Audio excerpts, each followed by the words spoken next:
So I've been using the Canon EOS R as my main camera for about 18 months now, and I've put this thing through its paces. As a content creator, I needed something that could take awesome photos for YouTube thumbnails, for Instagram, and I needed high enough video specs that I could shoot things like product commercials, YouTube videos. I wanted to be able to vlog with it, shoot interviews. I didn't want to have a dedicated video camera and then a photo camera. Then when I was traveling, I'd have to take both. No, I just wanted one camera that could do it all. Truthfully, the EOS R has been a beast since day one.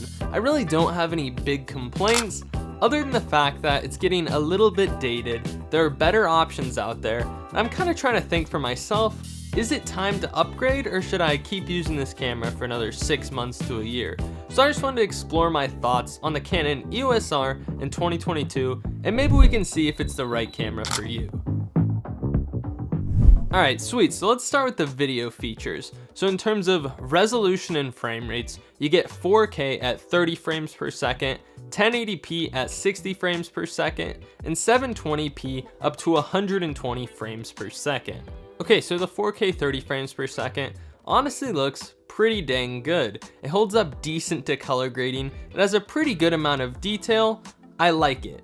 It's 480 megabits per second in the all-I codec. Problem is, there are two big caveats. Caveat number one is there is a pretty big, I think like 1.7 times crop. The benefit though is that if you shoot in 1080p, it's kind of like having a telephoto or macro setting built into your camera. It's just the press of a few buttons. There's actually been plenty of instances where if I'm shooting products and I want to get a lot closer, I just pop it over to 4K. Or if I'm shooting events on something like a gimbal and I don't have time to switch lenses, I can just pop it over to 4K and I'm 1.7 times zoomed in at 4K, so if the rest of my footage is in 1080p, I can zoom in another 2 times and still be in 1080p, which is honestly pretty dang cool.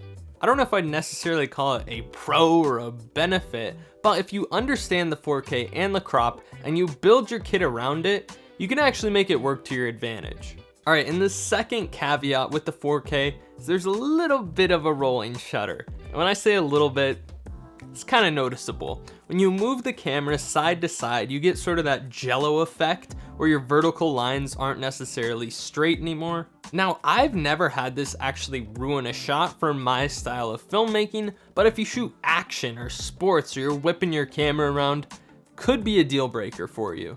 Okay, next let's talk 1080p up to 60 frames per second. And this is sort of the bread and butter of the camera. It's where it really shines. Assuming you want to deliver videos in 1080p, you're still getting a pretty high bitrate of up to 180 megabits per second. You can shoot in 24 FPS and you can shoot in 60 FPS and slow it down to 40% for some sweet slow motion. The 1080p on this camera honestly looks pretty dang good.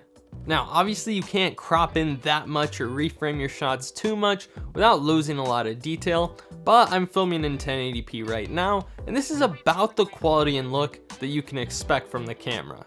Alright, and then you've got 720p up to 120 frames per second.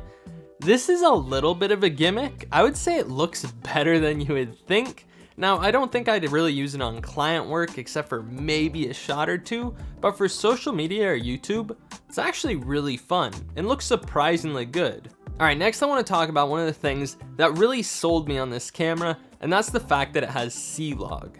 C-Log stands for Canon Log. If you don't know what a log profile is, it's essentially a super flat, super low contrast, low saturation picture profile that allows you a greater dynamic range and a lot of flexibility to grade your footage exactly how you want it to look in post. My biggest gripe when shooting C-Log is if you underexpose your shot by even as much as one stop, it is going to be very noisy when you try to recover it in post. So right now I'm intentionally underexposing myself by a little over a stop, and if I brighten this in post to try and get a proper exposure on my face, you can see the image already starts to fall apart a little bit. Versus if I just expose for my face properly ahead of time, it's pretty dang clean.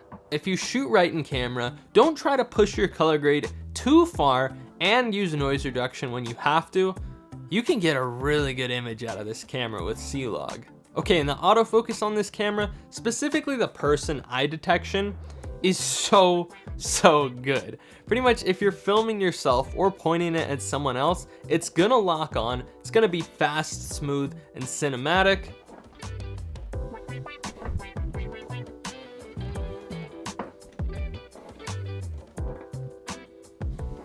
Literally so good. I'm so comfortable just setting up the camera, not even looking at the screen, and I know it's gonna track me perfectly. The confidence from the camera's autofocus, it just feels good. You just know it's gonna hit. This camera also has electronic image stabilization, which means it's actually cropping in a little bit on your image and digitally stabilizing it inside the camera. I wouldn't say this does anything crazy, but there's definitely a noticeable difference when you turn it on. And if you combine it with optical lens stabilization, you can get some crazy smooth, almost gimbal-like handheld shots, which is honestly very fun. It's a great camera to shoot handheld with. And then kind of just going over the overall body, I love the size, the ergonomics are great, good battery life, flip screen is awesome, it's got a mic jack, a headphone jack, a lot of great features on this camera. Although I do want to point out that the touch bar on the back, I think is kind of stupid. I think I used it for a couple months and then it got annoying and I probably haven't used it in the past year. I forget it's even there. I wish there was one of those joysticks or a wheel where I could just crank the autofocus points around. Maybe some people like it, I really don't. Anyways, that's it for video features. I definitely want to touch on photo features. It's worth knowing that I shoot video way more than photo, but that's not to say I haven't put this thing through its paces in photography. Alright, so in terms of the camera sensor, you're gonna get a 30.3 megapixel sensor. The camera is capable of shooting 8 frames per second in single AF and 5 frames per second in continuous AF. And in terms of low light, you're gonna get usable images up to ISO 6400 or so. If you're coming from a crop sensor camera, like a Canon 80D or something similar, you're gonna be blown away by the low light. It's definitely quite a bit better. Honestly, I love taking photos with this camera. It's a pretty good video camera, but it's a great photography camera. Honestly, if I just took photos, I probably wouldn't be considering upgrading. For landscape photographers, portrait photographers, product photographers, I really think this holds up super well in 2022. Now, if you're shooting fast moving objects like animals, sports, cars, that's where this camera sort of starts to show its age. A lot of the newer cameras have features like animal eye detection, which is crazy and would be very helpful. You're getting things like more photos per second, better low light performance, or more megapixels. Now, I'm absolutely not saying you can't shoot things like sports or cars or wildlife, but those are areas where a more expensive or newer camera is gonna actually outperform something like this. Alright, so final thoughts. Should you buy an EOS R in 22? How do I feel about the EOS R in 22? Is it worth it in 2022?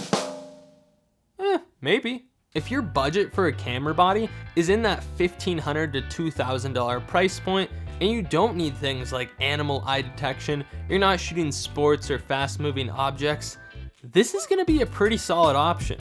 If you want to shoot a lot of different things, like you want to make YouTube videos and shoot client videos, but you also want to do photography and kind of just everything, and you want to do everything camera, I still think this is a great camera for the price. Now, if you're just a videographer, maybe you do freelance video, you don't care about making a YouTube channel, photography is just not a priority, there are a lot of other cameras out there with just as good and better video features that are going to be cheaper or around the same price if you don't need so much versatility.